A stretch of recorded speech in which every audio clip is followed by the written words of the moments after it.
Back in the book segment tonight, Inequality in the USA. A new study released by the World Bank says that American income inequality is on the rise, but global income inequality is falling. That means that here, the rich are getting richer while everybody else remains stagnant or in bad shape.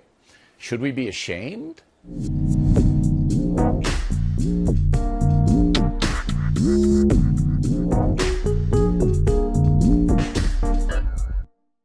Inequality is not only rising in the land of the American dream, but is perhaps the most unequal country in the world. Now, global income inequality, as I read the report, has not fallen, but risen. Here's why I think Bill, if he read it, never made it past the second sentence. In 2008, the global Gini index is around 70.5%, having declined approximately 2 Gini points over this 20-year period. What is the Gini index, you might say? The Gini index is a measurement of inequality based on income. It's set on a scale from 0 to 100%. 0 being perfect equality, where every person has the same income, and 100% being absolute inequality, where one person has all the income and everyone else has none. This paper puts the global Gini index at 76%. 76%, that seems pretty high, but you might wonder, what's a calibration? It so happens Oxfam recently released a paper on just this, which concludes that chew on that while we finish this up. So wait a minute, I just said the global Gini was at 76%. When it is adjusted for the likely underreporting of top incomes due to these survey methods, the estimate is a much higher global Gini of almost 76%. With such an adjustment, the downward trend of the Gini almost disappears. Alright, so how did we get to this point where the global Gini is at 76%, where that means that the richest 85 people have the same income as the poorest 3.5 billion? What is going on?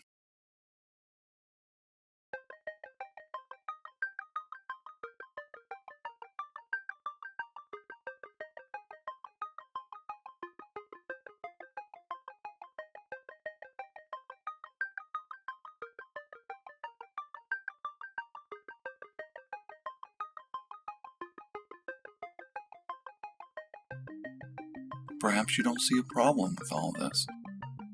If so, this could be from a simple lack of information on the implications of higher and higher inequality, like it was for me.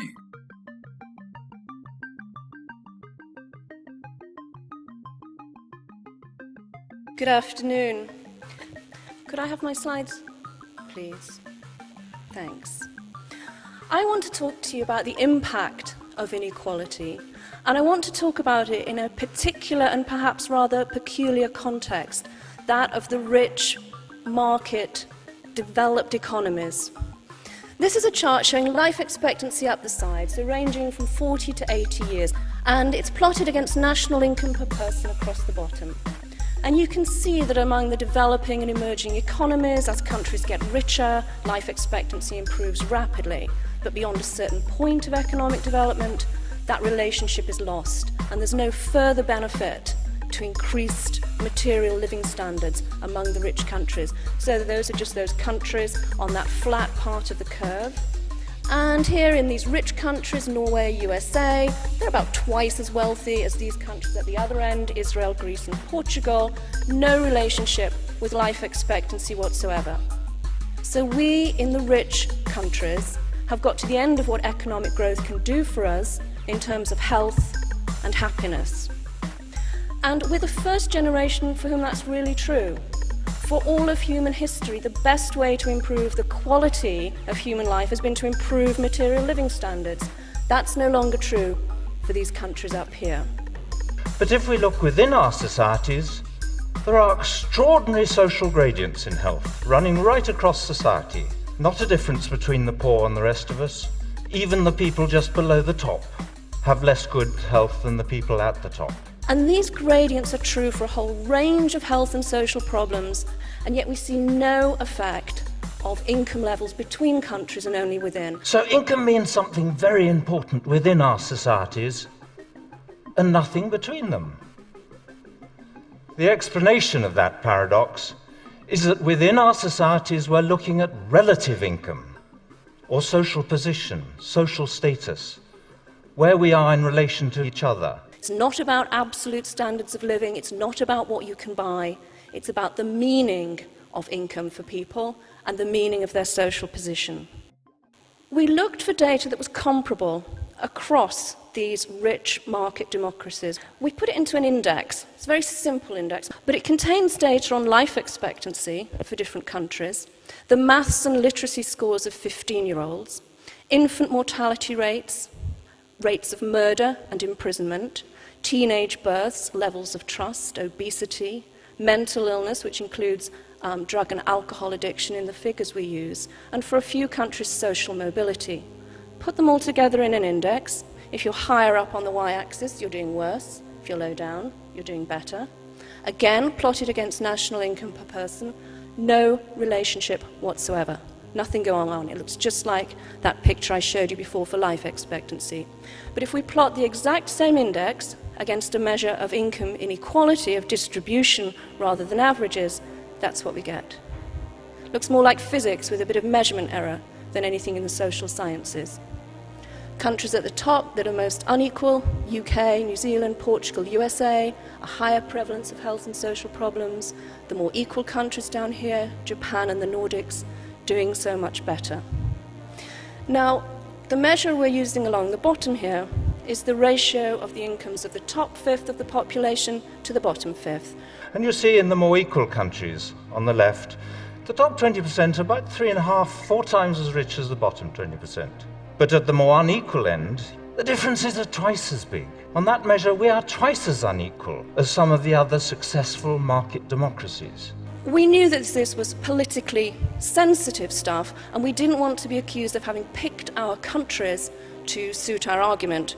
But we thought we'd repeat it all again in an independent setting. So we did it all again for the 50 states of the USA, looking at exactly the same issue. Do the more unequal states have more health and social problems? We created the same index, and again, a statistically significant higher level of health and social problems in the more unequal US states. In graph after graph, we find that the countries that do worst, whatever the outcome, seem to be the more unequal ones. And the ones that do well seem to be the Nordic countries and Japan. So what we're looking at is general social dysfunction related to inequality. It's not just one or two things that go wrong, it's most things. Another really surprising part of this picture is that it's not just the poor who are affected by inequality. All the way across the social hierarchy. The biggest difference is at the bottom of society, but even at the top, there seems to be a small benefit to being in a more equal society. I think I'm looking and talking about the psychosocial effects of inequality, more to do with feelings of superiority and inferiority, of being valued and devalued, respected and disrespected. More unequal societies create greater status hierarchies and therefore more status competition, and therefore more consumerism. People work longer hours, they get into debt more because they need to purchase things because status matters more. It also leads to status insecurity. We worry more about how we're judged and seen by others, whether we're regarded as attractive, clever, all that kind of thing. What all the data I've shown you so far says is the same thing. The average well-being of our societies is not dependent any longer on national income and economic growth. That's very important in poorer countries, but not in the rich developed world. But the differences between us and where we are in relation to each other now matter very much. The inequality present in a country isn't a static characteristic of national culture or the way things always have been. It's not unchangeable.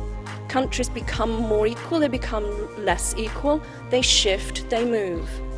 Places can change, societies can change, and thinking can change. The great social movements of the 20th century haven't been decided upon by politicians or even academics. They've been driven by social movements and people requiring change. We're at an important moment in history where there is space for debate about what our economies should look like, how they should be structured, who they work for. The economic crisis is also an opportunity for real new thinking about how we make economies work for people and not vice versa.